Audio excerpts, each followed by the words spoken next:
जिन्होंने लंबे समय तक इस देश के अलग अलग इलाकों में राज किया, शासन चलाया, विकास के ढेरों काम किए और साथ ही साथ नियम कायदे बनाए। लेकिन आज इन आदिवासी राजाओं का इतिहास कहीं गुम हो गया है।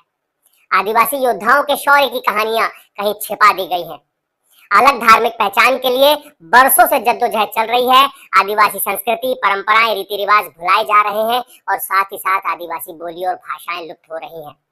आदिवासी जो एक समय इस देश में शासन किया करते थे, आज वो अपनी संस्कृति के लिए, रीति रिवाज के लिए, अलग धार्मिक पहचान के लिए, अपने योद्धाओं के इतिहास के लिए संघर्ष कर रहा है। कैसे बदलेगा ये सब? आज के वीडियो में हम इसी मुद्दे पर बात करेंगे। नमस्कार और जोहार स्वीकार कीजिए। इसमें हम वो 5 चीजों पर बात करेंगे जिससे ये सब इस समय बदलाव आएगा, जिससे तस्वीर बदलेगी और सारी चीजें आदिवासियों के अनुकूल होने की संभावनाएं, गुंजाइश बनी रहती है।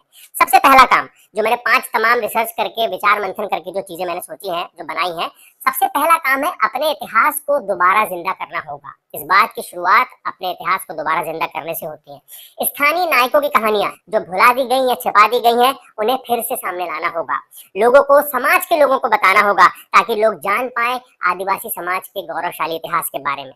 आज आदिवासी नायकों में सिर्फ वीर बिरसा मुंडा, टंट्या भील और रानी दुर्गावती ऐसे ही कुछ नामों का बस जिक्र होता है, लेकिन अगर आप वाकई में खंगालेंगे, अगर देखेंगे तो आदिवासी नायकों के नामों की एक लंबी फहरिस्त है। आदिवासी योद्धाओं के वीरता के किस्सों की अनगिनत कहानियां हैं जिससे लोग आज भी अनजान हैं। न सिर्फ आदिवासी समाज के लोग बल्कि तमाम दूसरे समाज के लोग भी उन कहानियों से, उन शौर्य की, वीरता के किस्सों से अभी भी अनजान है।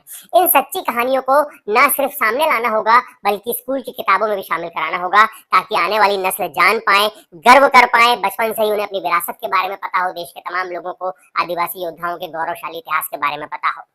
दूसरा काम जो लगता है करना चाहिए, अपनी संस्कृति, मान्यताओं और परंपराओं की ओर लौटना होगा और न सिर्फ लौटना होगा बल्कि उस पर गर्व भी करना होगा। ये बात खासकर उन लोगों के लिए है जो गांव से आकर शहरों में बस गए हैं, और ये मेरा खुद का व्यक्तिगत अनुभव रहा है।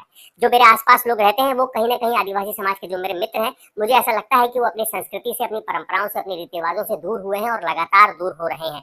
उन तमाम लोगों को अपनी संस्कृति, रीति रिवाजों, मान्यताओं, परंपराओं की ओर, त्योहारों की ओर न सिर्फ लौटना होगा बल्कि गर्व से इन्हें जीतना चाहिए, इसको जिंदगी जीने का तरीका बनाना चाहिए, साथ ही सीखना चाहिए, दूसरों को दिखाना चाहिए और दूसरों को सिखाना भी चाहिए। कई तो आदिवासी समाज के लोग भी इसको भुलाकर आगे बढ़ते जा रहे हैं, शहर की दौड़ भाग में भाग रहे हैं और कहीं उनकी आदिवासी अस्मिता पीछे छूटती जा रही है। इसलिए सबसे ज्यादा जरूरी है कि अपनी संस्कृति पर, परंपराओं पर, मान्यताओं पर, रीति रिवाजों पर, तीज त्योहारों की ओर लौटना होगा और बल्कि इन्हें गर्व से जीना होगा। इसलिए सबसे जरूरी बात है ये। तीसरा, अपने धर्म के लिए, अपनी धार्मिक पहचान के लिए संघर्ष करना होगा।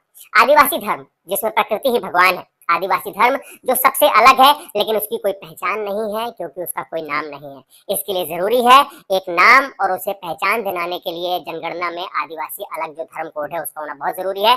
जनगणना का ऐलान हो चुका है। चौथा जो काम सबसे ज्यादा जरूरी है, संगठन की ताकत को समझना होगा। जब तक आदिवासी बिखरे रहेंगे तब तक उनकी आवाज भी बिखरी रहेगी और लगातार अनसुनी की जाती रहेगी। जब एक गांव, एक ब्लॉक, एक जिला और एक राज्य पूरी तरीके से एकजुट होगा तब असली बदलाव आएगा। आदिवासी छात्रों का संगठन, युवाओं का संगठन, महिलाओं का संगठन, ये आज की जरूरत है। इतिहास में जिन भी आदिवासी योद्धाओं का नायकों के तौर पर नाम दर्ज है, उन्होंने क्या किया, आप खंगाल के उनके इतिहास को पढ़िएगा। उन्होंने सबसे पहले आदिवासी समाज को इकट्ठा किया, एकजुट किया और उसके बाद फिर उन्होंने लड़ाई लड़ी अपने हक के लिए, अपने अधिकारों के लिए और अंग्रेजों के खिलाफ लड़ाई लड़ी और तब जाकर वो इतिहास के पन्नों में अपना नाम दर्ज करा पाए। तो इसीलिए आदिवासियों का संगठित होना और संगठन की ताकत समझना सबसे ज्यादा जरूरी है। आप और हम बचपन से ही सुनते आ रहे हैं, अकेली लाठी टूट जाती है लेकिन लकड़ियों का गट्ठा टूटता ही नहीं। इसलिए अब वक्त है आदिवासी एकजुट होकर एक आवाज बने। और पांचवा और सबसे जरूरी बात है, इसे बड़े गौर से सुनिएगा, आप महज आदिवासी समाज वोट बैंक मत बने, सत्ता की चाबी अपने हाथ में लीजिए क्योंकि इस देश के सबसे पहले मूल्यवासी आप हैं। आज आप सोचिए, लोकसभा में 47 सीटें आदिवासियों के लिए आरक्षित है, यानी आज की लोकसभा में 47 आदिवासी सांसद जो है चुनकर वहां पर बैठे हुए हैं। मध्य प्रदेश में अगर विधायकों की बात करें तो 47 सीटें विधानसभा की आरक्षित है। यहाँ पर मध्य प्रदेश विधानसभा में 47 आदिवासी विधायक हर 5 साल में चुनकर जाते हैं। महाराष्ट्र में आंकड़ा 25 का है, गुजरात में 27, राजस्थान में 25, ओडिशा में 33, छत्तीसगढ़ में 29, झारखंड में 28 और ऐसे ही तमाम दूसरे राज्यों की तस्वीर है जहां पर आदिवासी लोगों के लिए विधानसभा में आरक्षण है। लेकिन आप एक बात बताइए, कितने विधायक और कितने सांसद हैं जो आदिवासी समाज के मूल मुद्दों के लिए आवाज उठाते हैं, जो उनकी संस्कृति, उनकी परंपराओं को, उनकी भाषा को, उनकी बोली को सहेजने के लिए आवाज उठाते हैं, जो अलग धार्मिक पहचान के लिए, अलग धार्मिक कोड के लिए आवाज उठाते हैं। ऐसे कितने सांसद हैं जो आदिवासी नायकों की कहानियों को स्कूलों में की किताबों में शामिल करने के लिए आवाज उठाते हैं। कि वो लोग चुनकर आए जिनके लिए आदिवासियों के मूल मुद्दे पहले नंबर पर हो, पार्टी की विचारधारा, पार्टी के जो मुद्दे हैं वो दूसरे नंबर पर आते हो। क्योंकि आदिवासी समाज के लिए इस जो सीटें हैं इसको आपको संविधान का अधिकार आपसे कोई छीन नहीं सकता, इसलिए सबसे ज्यादा जरूरी है। इसलिए मैंने इस पर जोर दिया कि महज वोट बैंक मत बनिए, सत्ता की चाबी अपने हाथ में लीजिए, तभी आप फिर से शासक बन पाएंगे, तभी आप इस देश में बदलाव ला पाएंगे, तभी जो आपके मूल मुद्दे हैं वो पूरे कर पाएंगे। आपने राज किया है, फिर से राज करिए, अपनी संस्कृति का, परंपराओं का बखान करिए, इतिहास में जो चीजें छिपा दी हैं उसको फिर से लिखिए, अपने नाम से, अपने शब्दों में और अपने अंदाज में। इस वीडियो में फिलहाल इतना ही। ये वीडियो अगर आपको अच्छा लगे तो इसे लाइक जरूर कीजिएगा, कमेंट करके हमें अपनी राय जरूर बताइएगा, हमें प्रोत्साहित करने के लिए हमारे चैनल को सब्सक्राइब जरूर कीजिएगा। शुक्रिया।